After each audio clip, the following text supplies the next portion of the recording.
আমাদেরও দায়িত্ব আছে, আমরা সেই দায়িত্ব পালন করব। ফেনীর মানুষ তাদের আবদার রক্ষা করেছে, ভোট দিয়ে সরকার গঠনে সহায়তা দিয়েছে। তারেক রহমান সাহেব প্রধানমন্ত্রী হয়েছেন, আজকে তিনি তার দায়িত্ব পালন করছেন না, পিছু হটেছেন।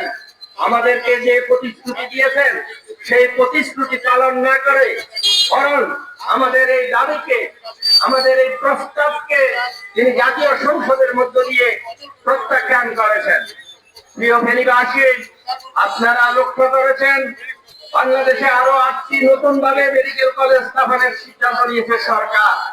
আমরা এই 8টি মেডিকেল কলেজের মধ্যে ফেনী জেলাকে স্থান দিতে পারিনি। আমাদের দুর্ভাগ্য, আমাদের পাশে লক্ষ্মীপুর জেলাতে একটি মেডিকেল কলেজ হওয়ার সিদ্ধান্ত নিয়েছে। লক্ষ্মীপুর জেলায় যদি মেডিকেল কলেজ হয়ে থাকে ফেনী জেলার মানুষের কোনো অসুবিধা নেই, এটা আমাদের কোনো আপত্তিও নেই।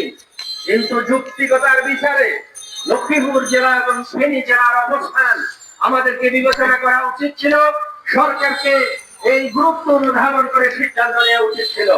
লক্ষ্মীপুর জেলার সাথে নোয়াখালীর সীমানা আছে, নোয়াখালীতে মেডিকেল কলেজ রয়েছে। লক্ষ্মীপুর জেলার সাথে সীমান্ত রয়েছে কুমিল্লা জেলার, কুমিল্লা জেলারও কুমিল্লাতেও মেডিকেল কলেজ রয়েছে।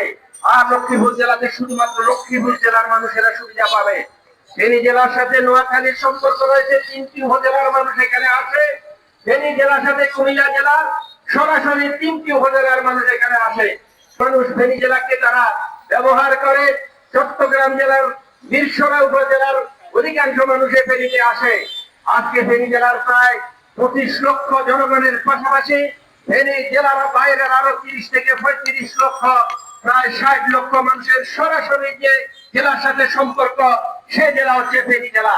রেমিটেন্সের দিক থেকে ফেনী জেলার মানুষ সারা পৃথিবীতে অবস্থান করে রেমিটেন্স পাঠিয়ে বাংলাদেশের অর্থনীতির চাকাকে সচল রেখেছে। এত অবদান রাখার পরেও ফেনী জেলা আজও বঞ্চিত হয়ে গিয়েছে। আমরা চিকিৎসা সেবা থেকে বঞ্চিত, আমরা উচ্চ শিক্ষা থেকে বঞ্চিত, আমাদের নানান রকম অসুবিধা যেগুলো রয়েছে সরকারের পক্ষ থেকে আমরা এগুলোর কোনো সুরাহা করার ব্যবস্থা দেখতে পাচ্ছি না। আজকে ফেনী জেলার